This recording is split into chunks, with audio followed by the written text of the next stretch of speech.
asalaamaaleykum askan wi tey jii ci bésu gaaw juróom-benni fan ci weeru juin 2020 jot nañu résultat yi ci mbas mi ñuy wax Covid-19 fii ci Sénégal ci junni ak téeméer ak juróom-benn fukk ak juróom-benn test yi nga xamante ne def nañ ko juróom-ñeent fukk ak ñeent dellu si nañ ànd ak doomu jàngoro ji ci yooyu juróom-ñett fukk ak juróom-ñaar mooy ñi nga xamante ne moom lañuy wax contact mooy maanaam ñi nga xamante ne suñu bërëbu liggéeyukaay yi fajukaay yi ñoo leen di topp te leen di saytu. am nañu ñeenti cas nag li ñuy wax cas importé mooy ñu ngi dugg si fii ci réew mi jàll ci aéroport bi ñuy wax aéroport international Blaise Diagne bu Diass ñetti cas ñoom la ñuy wax ne ay cas communautaire lañ te tey jii ñu ngi leen di gis ci Dakar Plateau fii ci Dakar am na benn fee ca Touba am nañu ñaar téeméer ak fanweer ak juróom-benn ci ñi nga xamante ne feebar nañu bi ñu leen saytoo seen yaram anatul ak doomu jàngoro ji wër nañu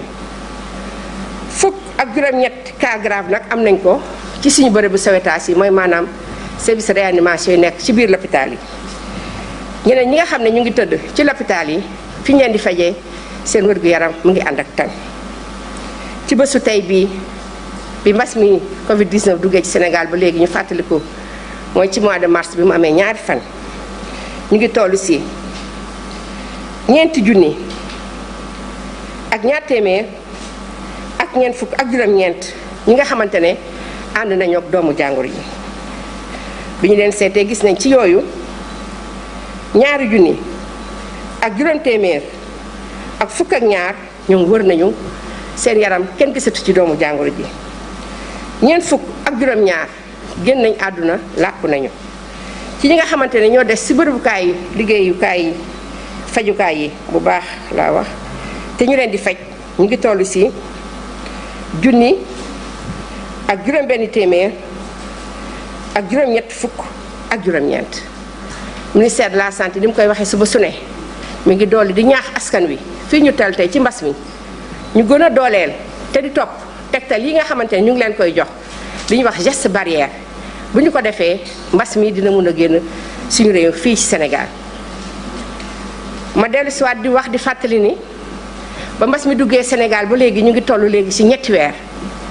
ci ñetti weer yooyu nag ministère de la santé lëkkaloo na ak bépp secteur de développement ñëpp amul kenn ku ci génn sa loxo ba ci société civile yi au niveau communautaire ñëpp. kilifa diine yi kilifa aada yi ñëpp jàpp nañ ci xeex bi nga xamante ne moom la ñuy wax feebar bi nga xam ne coronavirus moo ko dugal Sénégal boobaak léegi nag suba su ne ñu wax leen résultats yu takku yi nga xam ne am nañ ko ci gis ngeen ne Sénégal am na vraiment ay efforts yu bëri yu mu def pour que malade boo xamante ne dugal nañ ko tey ci biir l'hôpital yi ñu jël ko ci anam ba mu gën a leeree gis nañu tamit ne suñu laboratoire yi nga xamante ne bu njëkk xëy na daaw heure bii ñu ngi doon am tiitaange mais gis nañ ne Sénégal am na taxawaay lool ci wàllu laboratoire gis nañ te ci engagement communautaire loolu nag dafa baaxee ci ñun lépp loo yëkkati Sénégal ñëpp ñooy booloo ànd si ñu ngi ñaan tey fi nga xam ne mbas bi ñëw na waxoon nañ leen ko ca njëlbeen ne nañ bu ñëwee dina am doole loolu képp kuy expert xam nga ko Sénégal donc chiffres yi nga xamante ne day gën di bëri yaakaar nañ ne tamit mun na gën di bëri mais li am tey solo mooy ñu mën koo contenir mooy ñu mën koo fexe ba téye ko ci loolu nag dafa am loo xamante ne ci fan yi di ñëw gaa def nañ ay jéego yu bëri ci li ñuy wax cas grave mooy ñi nga xamante ne sonn nañ mooy ñi nga xamante ne ñu ànd ak yeneen jàngoro ñuy wax maladie chronique waxoon nañ ko fi mais yooyu yëpp tey dinañ ko gën a natt gën a dooleel suñu bërëbu fajukaay yi gën a dooleel personnel de santé bi nga xamante ne gërëm naa leen tey ci turu ministre de la santé action sociale monsieur Abdoulaye Diouf Sarr ñu gën a dolli ba nga xamante ne cas grave yooyu gaa bu mbas mi kon ne di am xëy na dina am mais li am solo tey te ëpp doole mooy bu ñuy egsee ñu teel leen a détecté te def jumtukaay yi nga xamante ne ñoo am te teg nañ ko fi ba nga xamante ne yàlla dina ci mën a def lu am solo ñu wër ba dellu seen ay njaboot. loolu tey nag boo gisee tey ñuy remercier aussi mën naa ko wax ci turu ministre de la santé l'action sociale borom réew mi bi nga xamante ne borom dëkk bi moo defoon ay mesures yi nga xamante ne moo tax waxoon nañu ko mu leer. ne bu ñu ko defuloon xëy na tey jii dina gën a saafaanoo ñu ngi ko ciy gërëm di ko sant ak mboolem ku mu àndal tey ci gouvernement bi ak nit ñi nga xam ne ñoo koy jàppale donc dinaa bàyyi bu si kanamee sama naataango yi nga xamante ne